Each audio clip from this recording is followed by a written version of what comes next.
రెండవది, ఒక vote delete చేయాలంటే తప్పకుండా ఫామ్ 7 వాడాలి.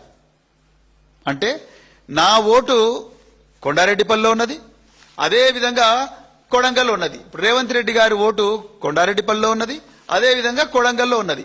అప్పుడు రేవంత్ రెడ్డి గారు ఏం చెప్పాలి ఈఆర్ఓకు, నా ఓటు నేను కొండారెడ్డిపల్లి తీసేసుకుంటానండి, నేను కొడంగల్లోనే ఓటర్ ఉండాలనుకుంటున్నా అని ఫామ్ 8 సబ్మిట్ చెయ్యాలి.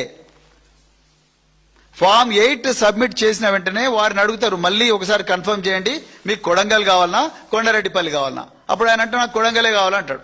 కొడంగల్ కావాలంటే కొండారెడ్డిపల్లి వంగూరు మండలానికి వస్తుంది కాబట్టి వంగూరు మండల రెవెన్యూ ఆఫీసర్ లేకపోతే ఆ Kalwakurthy division, Achampet division, Kalwakurthy RDO ఆఫీసులో ఒక ఫామ్ 7 జనరేట్ అవుతుంది. ఆ ఫామ్ 7 జనరేట్ అయినప్పుడు ఆ ఫామ్ 7 వచ్చిన తర్వాత మళ్ళీ రేవంత్ రెడ్డి గారికి వారి కుటుంబ సభ్యులకు ఒక నోటీస్ ఇష్యూ అవుతుంది. ఫామ్ 7లో నోటీస్ ఇష్యూ చేయకుండా ఓట్లు డిలీట్ చేసే పరిస్థితి ఉండదు, అది నేరము. సో ఈయన నా ఓటును ట్రాన్స్ఫర్ చేయండి అని ఫామ్ 8 సబ్మిట్ చేస్తే, ఆ ఫామ్ 8 సబ్మిట్ చేస్తే అక్కడ వంగూరు మండలంలో ఫామ్ 7 జనరేట్ అవుతుంది. ఆ ఫామ్ 7 తోని ఈయనకు నోటీసు రావాలి. ఆ నోటీసు వచ్చిన తర్వాతనే ఈయన ఓటు అక్కడ డిలీట్ అవుతుంది. కానీ ఇప్పటి వరకు కూడా ఆ ఓటు డిలీట్ కాలేదు. మరి కలెక్టర్ గారు, మీరు ఇంత ప్రాసెస్ ఉన్నది, ప్రాసెస్ అంతా పోయి మరి సడన్ గా మీరు ఎట్లా ఇచ్చారు? You have to answer this question sir.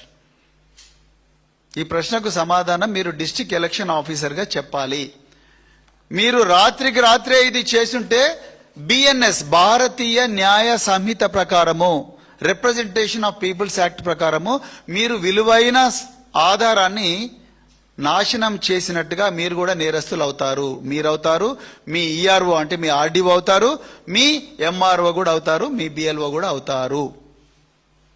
ఇప్పుడు ఈయన ఫ్యాక్ట్ చెక్ లో ఏం చెప్తాడు? ఈ ఫ్యాక్ట్ చెక్ తెలంగాణలో మేము సర్ అనే కార్యక్రమంలో, పాపం మనకి ఎవరికి తెలియనట్టు చివరిలో పూలు పెడుతున్నాడు ఈ ఫ్యాక్ట్ చెక్.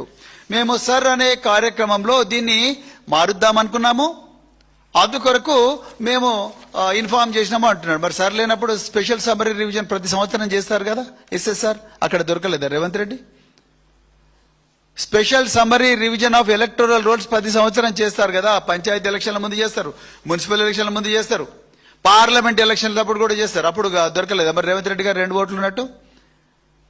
మీరు తప్పకుండా ఈ ప్రశ్నలకు సమాధానాలు ఇవ్వాలి. సిఇఓ గారు సుదర్శన్ రెడ్డి గారు, అసలు ఈ తెలంగాణలో ఎలక్షన్ కమిషన్ నడుపుతున్నది రేవంత్ రెడ్డి గారా లేకపోతే జాతీయ ఎన్నికల కమిషనా? దీనికి మీరు ఆన్సర్ చెప్పాలి. మీరు చెప్పాల్సిన ఎక్స్ప్లెనేషన్ ఆ ఫ్యాక్ట్ చెక్ కూడా ఎట్లా చెప్తాడండి సీఎం ఆఫీస్ నుంచి? వాళ్ళకి ఏం అధికారం ఉన్నది? అంటే వాళ్ళు ఎట్లా చెప్తే మీరు అట్లా నడుస్తున్నారా అని మేము అనుకుంటున్నాం. నిజంగా అదే జరుగుతున్నది ఇప్పుడు.